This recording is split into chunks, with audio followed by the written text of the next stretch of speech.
Assalamualaikum warahmatullahi wabarakatuh. Alhamdulillahirabbil alamin. Wabihi nasta'in wa ala umuri dunya wadin. Wassalatu wassalamu ala asrofil anbiya'i wal mursalin wa ala alihi washabihi ajmain, amma ba'du. Yang saya hormati Bapak Irman Suherman, MPD, selaku dosen pengampu mata kuliah akuntansi manajemen. Di sini saya akan sedikit menjelaskan atau memaparkan tentang break-even point. Break-even point ini merupakan suatu kondisi perusahaan yang mana dalam operasionalnya tidak mendapat keuntungan dan juga tidak menderita kerugian. Dengan kata lain, antara pendapatan dan biaya pada kondisi yang sama sehingga labanya adalah nol. Analisa break-even point adalah teknik analisa untuk mempelajari hubungan antara volume penjualan dan profitabilitas. Analisa ini disebut juga sebagai analisa impas, yaitu suatu metode untuk menentukan titik tertentu di mana penjualan dapat menutup biaya sekaligus menunjukkan besarnya keuntungan atau kerugian perusahaan jika penjualan melampaui atau berada di bawah titik. Selanjutnya ada pengertian break-even point. Break-even point ini adalah titik impas di mana posisi jumlah pendapatan dan biaya sama atau seimbang, sehingga tidak terdapat keuntungan ataupun kerugian dalam suatu perusahaan.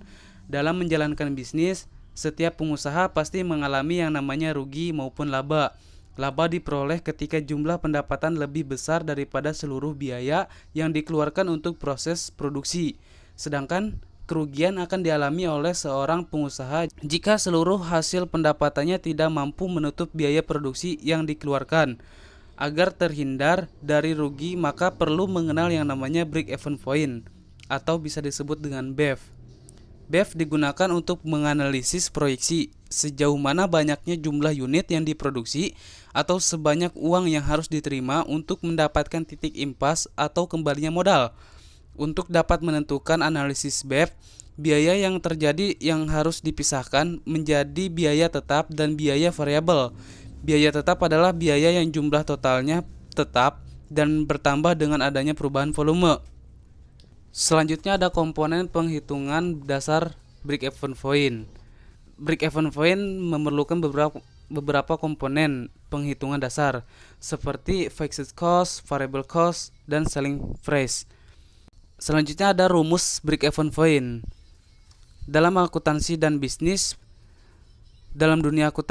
bisnis, break-even point sering digunakan untuk menemukan persamaan di mana biaya yang dikeluarkan untuk produksi barang sesuai dengan pendapatan yang didapat dalam satu periode.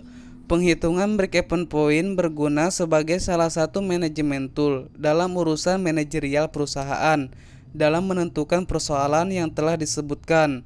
Contoh, perusahaan Sinarmas adalah perusahaan yang bergerak di bidang pembuatan oven.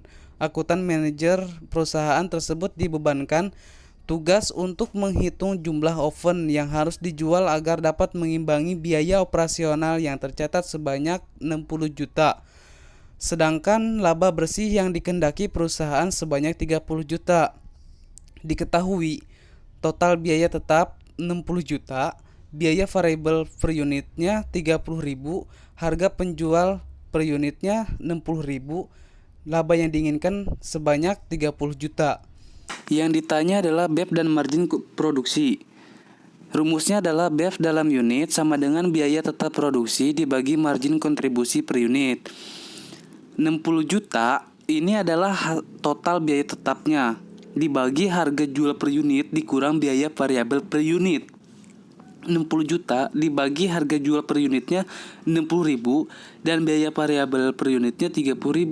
60.000 dikurang 30.000 sama dengan 30.000. 60 juta dibagi 30.000 sama dengan 2.000 unit. Dari data di atas bisa kita simpulkan bahwa agar tidak merugi maka perusahaan Sinarmas harus mampu menjual oven sebanyak 2.000 unit. Namun jumlah tersebut adalah jumlah minimal agar impas belum dapat menghasilkan laba. Selanjutnya tugas akuntan tersebut adalah mengubah data tersebut ke dalam bentuk mata uang atau ke dalam rupiah. Seperti dalam rumus, BEP dalam rupiah sama dengan harga jual per unit dikali BEP unit. 60.000 dikali 2.000 unit hasilnya adalah 120.000. Kesimpulannya adalah break-even point dapat diartikan sebagai suatu titik atau keadaan di mana perusahaan di dalam operasinya tidak memperoleh keuntungan dan tidak menderita kerugian. Tujuan dari analisis break-even point yaitu untuk mengetahui pada volume penjualan atau produksi berapakah suatu perusahaan akan mencapai laba tertentu. Analisis break-even point secara umum dapat memberikan informasi kepada pimpinan bagaimana pola hubungan antara volume penjualan, kos atau biaya, dan tingkat keuntungan yang akan diperoleh pada level penjualan tertentu. Analisis break-even point dapat dirasakan manfaatnya apabila titik break-even point dapat dipertahankan selama periode tertentu. Keadaan ini dapat dipertahankan apabila biaya-biaya dan harga jual adalah konstan. Karena naik turunnya harga jual dan biaya akan mempengaruhi titik break-even point ini. Mungkin hanya ini yang bisa saya jelaskan, kurang lebihnya mohon maaf. Terima kasih. Wassalamualaikum warahmatullahi wabarakatuh.